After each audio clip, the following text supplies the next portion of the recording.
Good evening and welcome to our Good News Faith Conversations. For the next 3 Wednesdays at 7 o'clock, we will be sharing in a conversation with the Reverend Dr. Steve Larson, a member of our congregation. Steve is a pastor, a counselor, a friend. He's an amazing person who's had quite a walk with God in his life. And so we will hear his story. As I was listening to Steve in the conversation that I had with him, I was thinking of that word discipleship.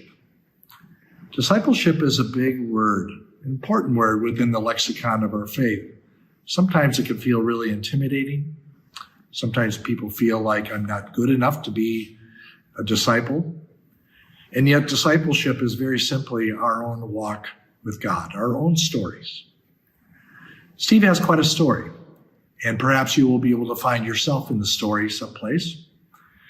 But I invite you to be a part of it, to listen, to enjoy it, to find yourself maybe even inspired by Steve's story. And so as we think about these next 3 weeks, we're going to think about hearing God's voice. How do we hear God's voice? We first of all listen. Secondly, we follow that voice. And thirdly, we can't help but share it. So listening, following, sharing will be our next 3 Wednesday nights as we engage in the faith conversation with Reverend Dr. Steve Larson. Thank you for being here, and let us open up with a word of prayer.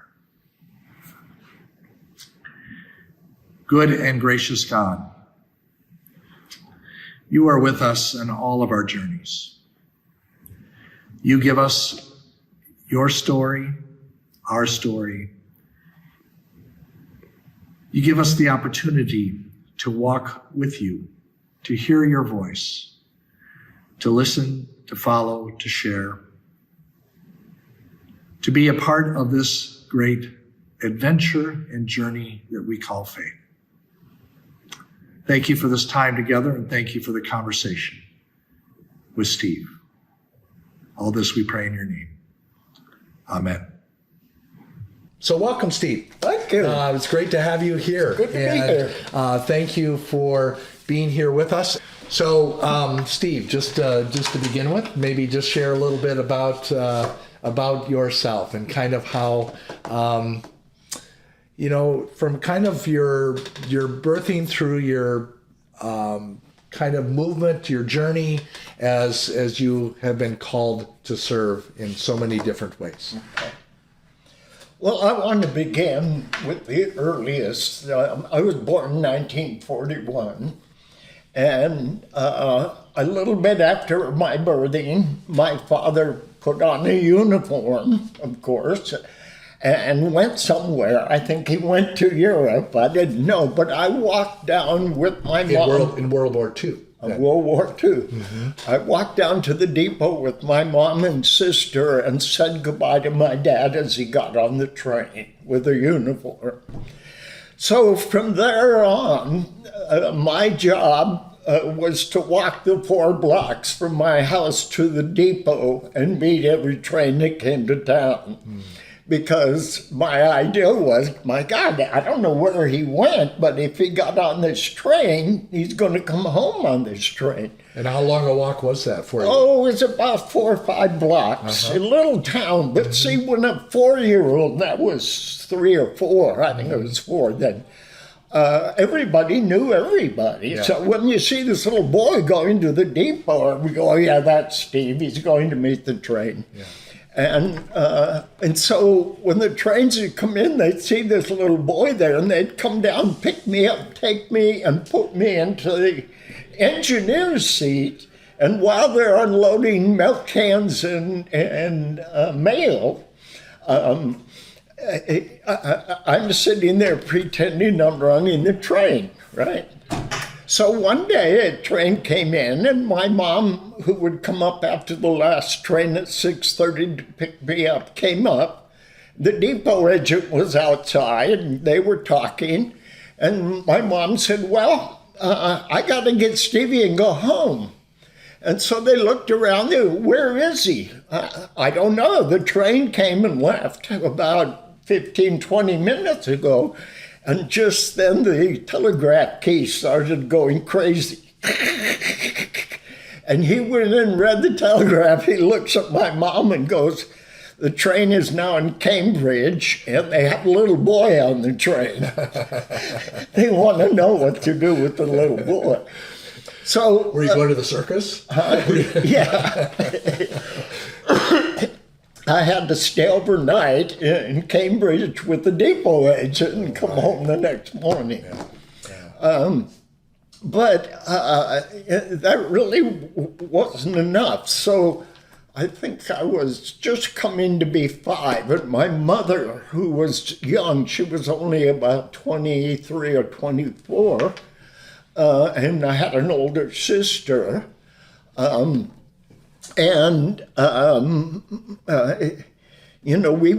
would often go together to do things, to look at trains and so forth. I got nuts about them because I would lay in bed at night, scared about not having Daddy. But the minute I heard the train whistle starting up of the freight that left at night, I went to sleep. So trains to me were God. So when we got to, so my mom said, well, I'm taking you kids to your dad because he's coming back and he's going to be in Denver. And he's a surgical dentist, so they're going to put him right to work in Denver. And my mother said, and so we're going to go to Denver. And I go, what? Yeah. So it took 3 trains to get to Denver. From my hometown, it's the Gopher. And then from Minneapolis, we took a slick train to Omaha. And in Omaha, we then went from there to Denver. And so we got a little apartment. We were living there. He was working. And my mom one Saturday said, take this boy with you. He's just got too much energy. So he took me to the base and he said, I've got to work. I'm going to take you down to a friend of mine who was the sergeant who ran the hangar. So I went down and he took me around and introduced me to every plane in that hangar, which was the majority of planes that were in World War II. Mm-hmm. This is the last stop before they sent them there. And so I keep losing it. So she took me to the base. And I would get to know the trains, or the planes. And so at one point, the sergeant said, Steve, now there's a big plane coming in like you've never seen before. You can go stand on the tarmac, but don't go near the plane. And so it was a giant plane and the doors open and I'm standing there and men get off the plane, some of them with one arm, some with no arms, some with half a face. And the smell just took me over and I'm standing there and the first guy off the plane sees me. And he gets like that and he puts his arms out and he runs toward me and I'm going, no. And he gets to me, and I go, okay. And he picks me up and holds me, squeezes me, puts me down. And look over here, and there's 10 other men lined up waiting to do the same thing. Mm.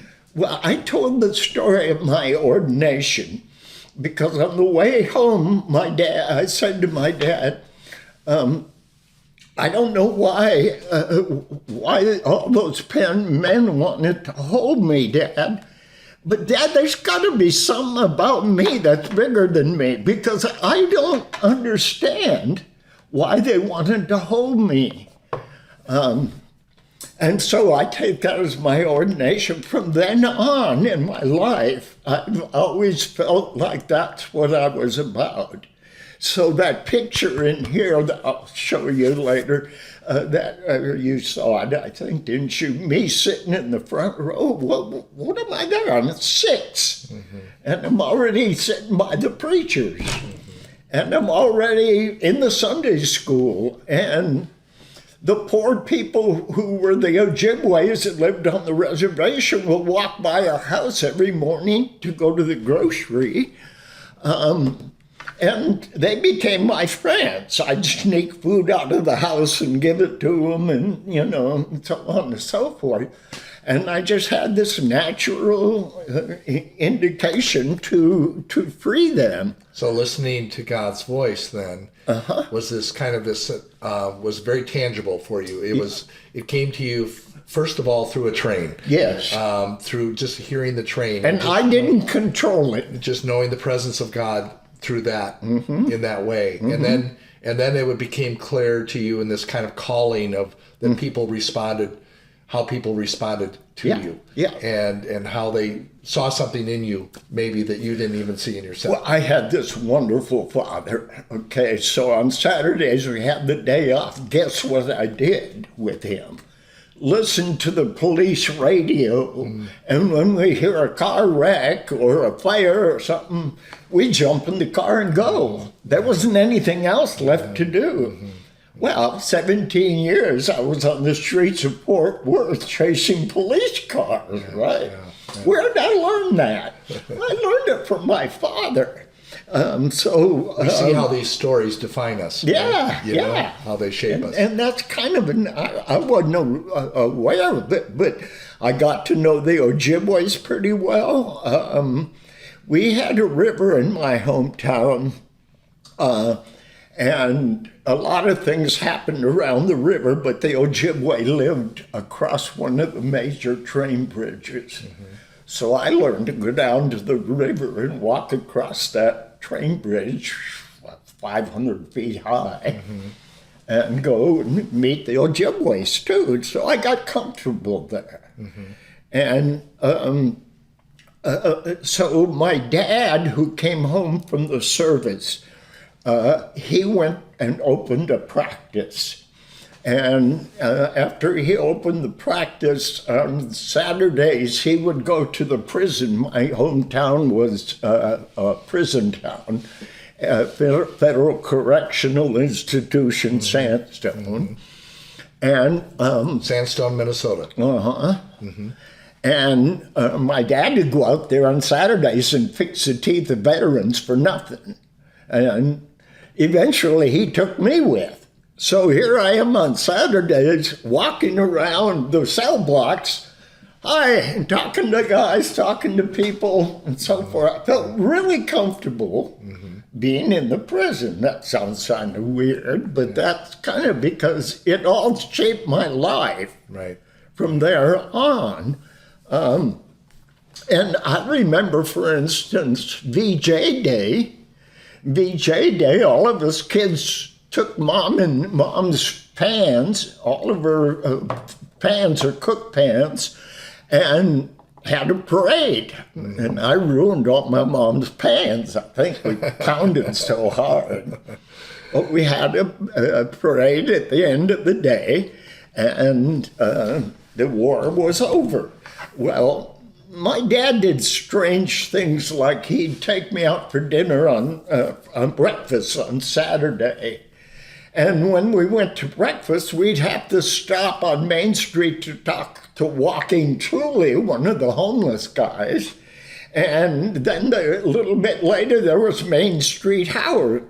Those two guys were the two drunks that were hanging out up by the bank all day long, saying hi to everybody. And my dad knew them.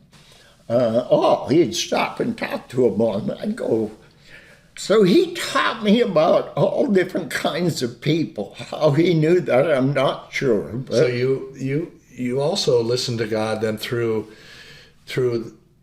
your father, and the way your father provided experiences for you that really took you into different situations that most of us, would not probably necessarily go be a part of. Yes. And like a prison, like being, meeting those who were on the streets and things like that. So kind of your dad's very much of a empathy towards the marginalized and the underdog. Which has been my life. Yes, right. So I just want to show how those experiences just shape us. Oh yeah, and inform us in so many ways. Yeah. Oh yeah, just Interesting. Just the beginning of that, you know. At a very formative time. Very formative time in those first number of years of your life. Yeah, that you still remember. And my mother would go, "Why are you chasing police cars?" And my dad would just smile. He says, "Well, what else is there to do?" And so that's kind of what got tucked in. So I went to school in Sandstone, had a great time. It was a little school, but it was really quite a good school. And I got to do crazy things like I had a voice of a boy soprano, so I would sing in church. And I would sing solos in church, and sometimes they would take me out in the country to these little churches where the pastor was preaching, and I'd get to sing Christmas songs to all of them.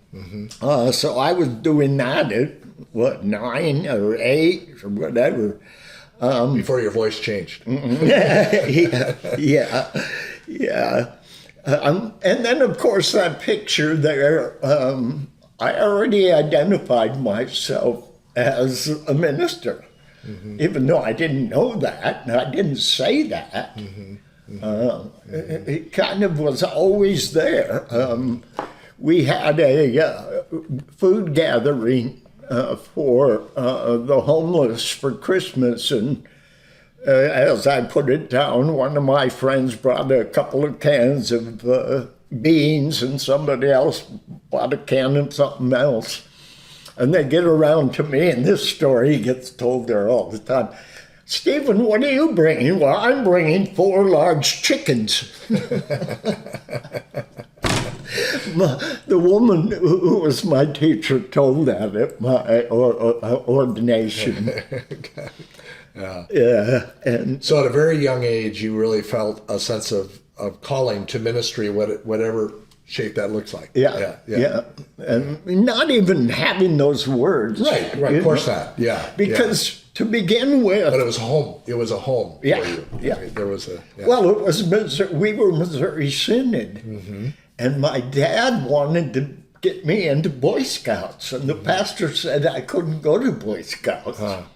So we left the Missouri Synod. Okay. So we grew up with the LCA and then the ELCA, of course. Right. So that's the kind of listening I had been doing. I listened a lot in high school and learned a lot of things there. I was the troublemaker usually, and I ended up, the principal came up to announce the valedictorian and the salutatorian. And I was standing in the hall with a book on my head. And he came up and he said, "Well, you're the salutatorian." And I go, "Yeah, well, I got this book." "Well, take it down because you're going with me." So that's just a good story from back there. So I'm not sure how I got to seminary other than the fact that I wanted to go to Augsburg College because they didn't drink or anything. And see, I had a girlfriend that was a fundamentalist Christian. Didn't go to movies, didn't drink or anything. And if I were to she was my girlfriend, I'd have to quit doing all that. So I didn't drink in high school or go to movies or any of that until we broke up, of course. And that all changed. That all broke loose. Right? Yeah.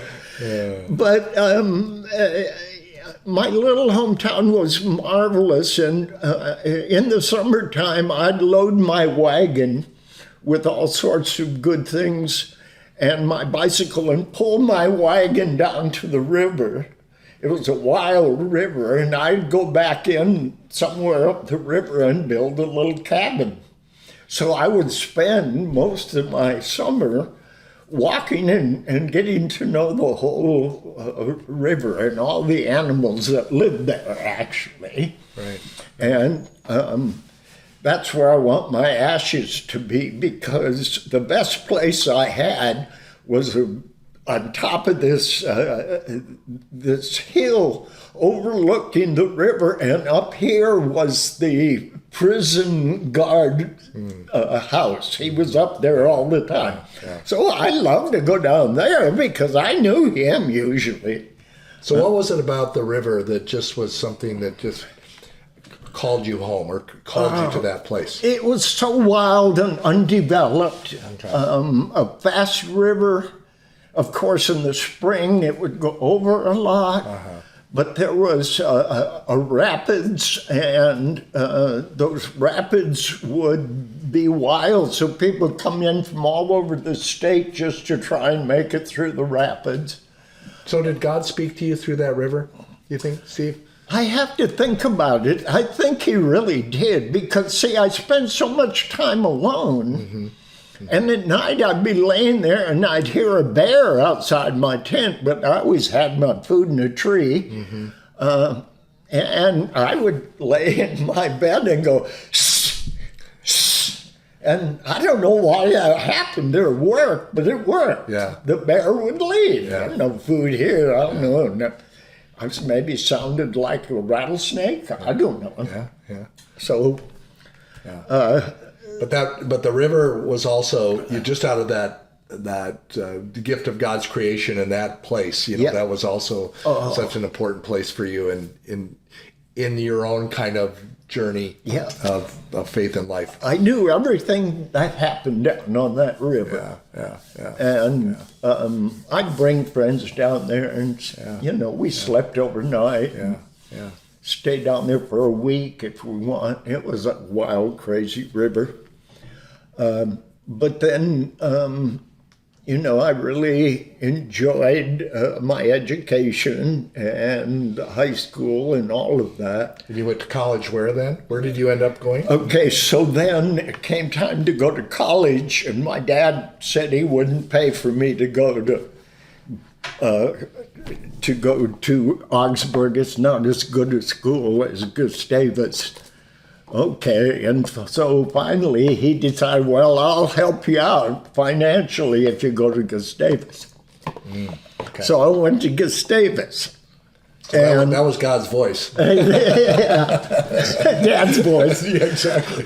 But I always thought God's voice is just behind that other voice. Exactly. If I shut up long enough, I'll figure it out. Right, Now, right. hear the voice. Yeah. That's what I've always been doing. So I started out at Gustavus Adolphus. It was a great experience there. It was a wonderful school. I had a really good time. I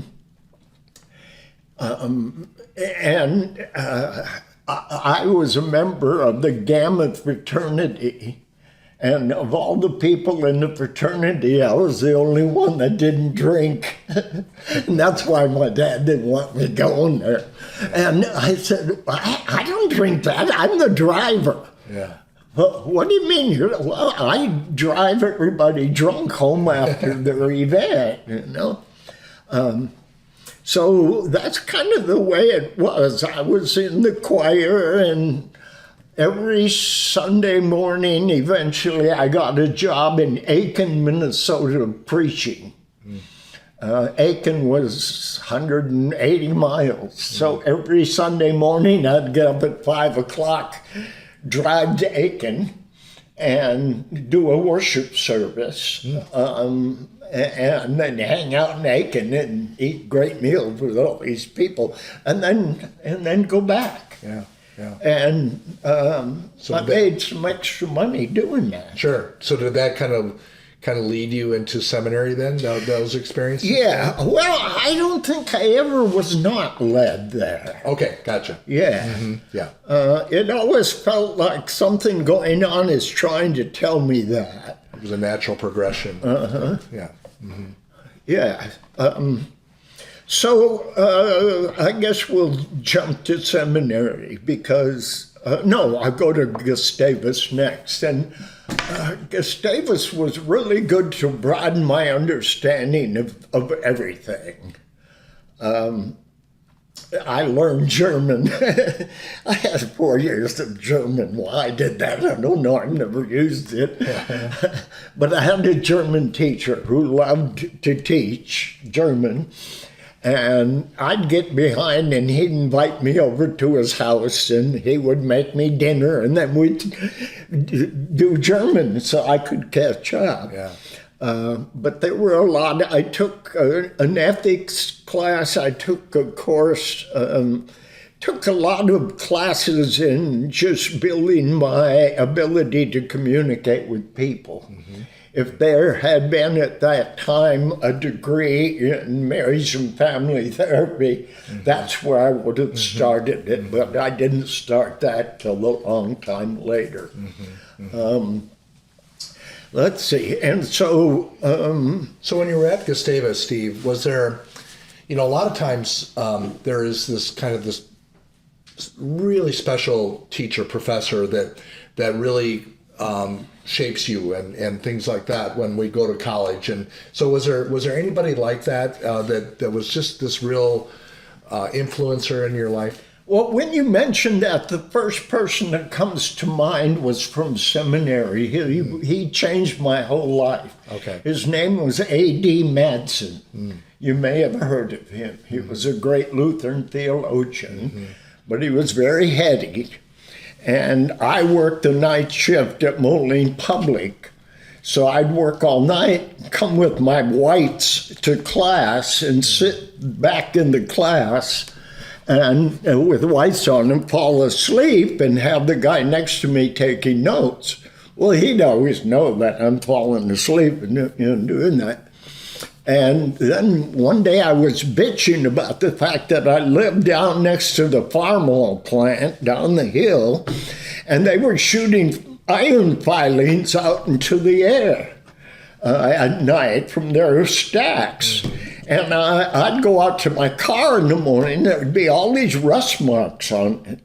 And the whole neighborhood was that way. And A.D. heard me doing that. And he says, Larson, I don't want you to come to class anymore. I want you to come to my house tonight.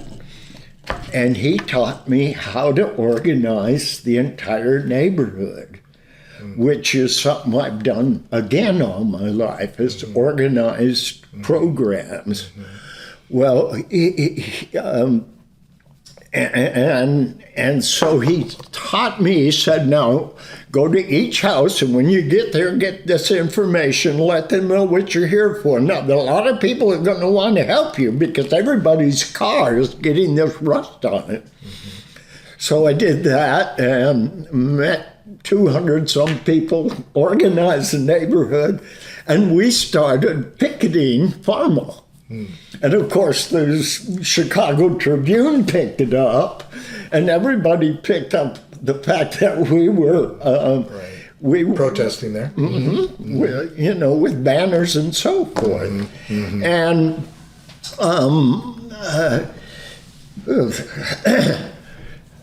so we actually closed the farm oil plant down. Until they had a plan for afterburners. And I felt, my God, now, A.D., how does that have to do with Jesus and Christ? Well, it has to do with understanding how important it is to have community. And it's also important that people have some say-so about it. And I learned all this from him. And he said, now, when you get into ministry, don't forget, that's probably one of the more important things you're learning. You're learning how to organize. And How to bring people together over a cause or over a mission. a cause or a mission. And I've done that, 50 times since then. He was a great man, and he has a book that I haven't been able to find yet here. So what do you think? What do you think he saw? Because I think this is part of listening to God's voice. I mean, what do you think he saw in you, Steve, that where he pegged you? I mean, he pointed at you to do that. And so, what do you think it was? Well, it was my energy. He even told me, he said, "You're so focused on this, we got to do something with it, and that some good can happen from it." And I go, "What good?" "Well, somebody's going to have to wake up to the iron filings in the air every day now, because it's not going home." Right. So I think it's an interesting story because, for me, part of listening to God's voice is always listening to this outer call. yeah, The outer call comes from other people. Yeah. That see in you, or that call you to something, or to challenge you, or to provide you opportunity and things. So, to me, that's an interesting part of this story. Well, to me, God, a definition of God is the word serendipity. Surprised by grace. And things always come together, and I live that way. Rather than plot my future, I kind of listen to what's going on, and usually whatever I'm thinking isn't the same as, say, my wife or my kids, or and so I learned back there to listen. I remember when the bishops would come to interview us at Rock Island, and I would sit with them and I want an urban call. I want to learn to live in the city. I want to learn to help people in the city. And so when they put up the calls, of course, I didn't get an urban call. I was going to Webster City. And if there was a black person ever stopped in Webster City for gas, that's about all they had time to do there. That's a kind of a critique of the time, but there wasn't any black people there. Right. So I had a lot of friends and pastors in Chicago, so I worked out a thing where this one church in Chicago was going to send their youth to Webster City and then all the way down to the camp. I can't remember where the camp was, the church camp. So we had the kids from Webster City with the kids from that part of Chicago. Well, that didn't work because the city council had a special meeting and called me up and told me I couldn't do it. It was too dangerous. And so that was hard. That was difficult. You learned about resistance to things as well. Well, the pastor of the church resigned before I arrived, so I was the intern, but for the whole year I was the only pastor. Yeah. Which meant I had to teach myself a lot of things. Sure. Yeah. And did that a lot. I served on, committees, and my closest friend was the pastor in the next town. And so, listening to God's voice, I mean, because I want us to be able to move into following God's voice as well. The whole story is one big story, obviously. But if you were to maybe kind of just briefly just kind of summarize what that listening to God's voice is kind of reflecting on that a little bit for your life, what does that look like? Well, God's voice, I really heard it. I heard it when I got involved in a church. But before I did that, the National Church sent me to Chicago to go for a month in the Urban Training Center. Because if I wanted to be an urban pastor, they wanted me to go through that. And it was a great program of all denominations that taught us the street. So I began to learn the streets of Chicago.